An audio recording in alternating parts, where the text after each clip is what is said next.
Hi, this is Tamal Kumar Mazumdar again.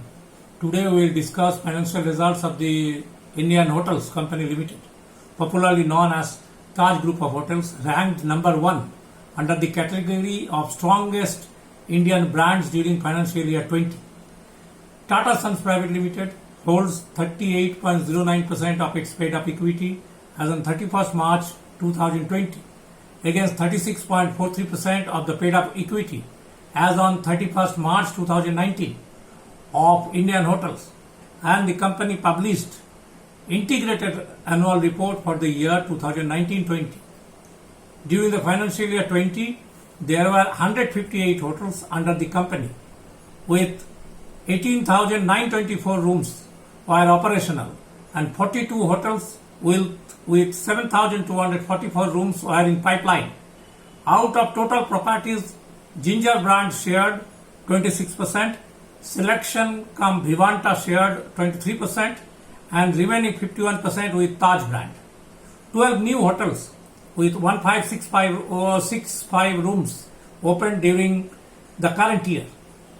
The management mentioned many positive things which the company achieved during the year. But if you look at the accounts, then you may notice that actually revenue of standalone as well as consolidated basis remained flat and actually decreased in comparison to financial year 19. Its profit before exceptional items also decreased from rupees 492 crores to 454 crores during financial year 20. But after considering deferred tax assets of rupees 126 crores in financial year 20 against rupees 11 crores last year, an adjustment as exceptional items of rupees 16 crores against 75 crores last year, it booked a profit after tax of rupees 401 crores against rupees 264 crores during the financial year 19 on standalone basis. On consolidated basis, its revenue for financial year 20 was 4,463 crores. Last year it was 4,512 crores and PBT of 396 crores. Last year it was 402 crores. And the management and the statutory auditor, actually the statutory auditor put the impact on COVID-19 pandemic under emphasis of matter.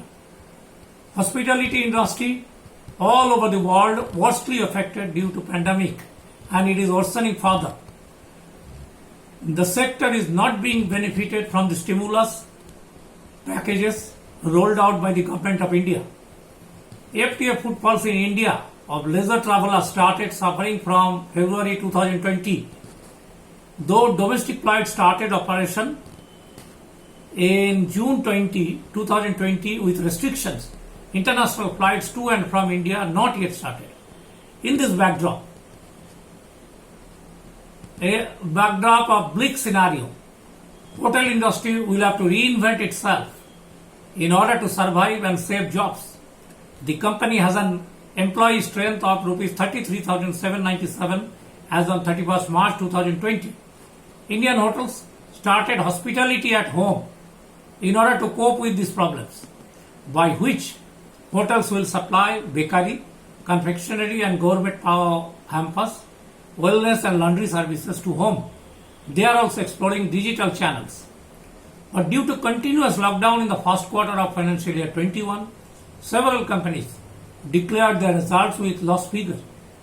Indian Hotels will not be an exception in this regard, and it appears that the company may not be able to reach aspiration 2022 target with 800 BPS EBITDA margin expansion, 15 new projects every year, and 50-50 portfolio of owned hotels and managed hotels within the time frame.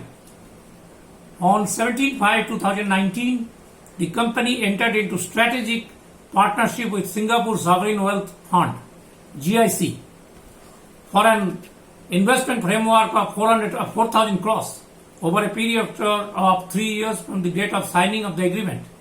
It was well publicized by the management. But what actually happened till date? As per the agreement, a special purpose vehicle in the name of Jaran Star Hospitality Private Limited was formed only on 2nd February 2020 with an initial authorized capital of 5 lakhs and paid up capital of rupees 2 only. Though the authorized capital increased to rupees 54.50 crores, yet the paid up capital remained rupees 2 only. After completion of 14 months from the date of signing of the agreement out of the time frame of 36 months, no luxury assets taken over by it, though due to ongoing stresses being faced by hospitality industry, there could have been more opportunity to buy out troubled assets. Due to COVID-19 pandemic, the strategic partnership took a back seat. The management remains bullish on Ginger brand of hotels. Its parent, Roots Corporation Limited, was established as a subsidiary of Indian Hotels Company Limited during 2004. It is still incurring losses every year, even after completion of 16 years. And during financial year 20, its loss has a negative retained earning balance of 219 crores as on 31st March 2020 against an equity base of 94 crores. Nobody knows when the brand will contribute positively to the parent's kitty. Indian Hotels invested in subsidiaries, joint ventures and associates in gross figure of rupees 4,939 crores and net figure of 3,473 crores as on 31st March 2020. It got a total dividend of only rupees 14 crores from these investments during financial year 20. Nobody knows when the company will be able to develop erstwhile Sea Rock property as a luxury hotel. Global hotels under its subsidiaries like St. James Court Hotels Limited, Taj International Hotels Limited, etc. are also facing the heat due to COVID-19 pandemic. The company has rupees 3,981 crores under its retained earnings, GL reserve and securities premium against paid up equity base of 119 crores as on 31st March 2020.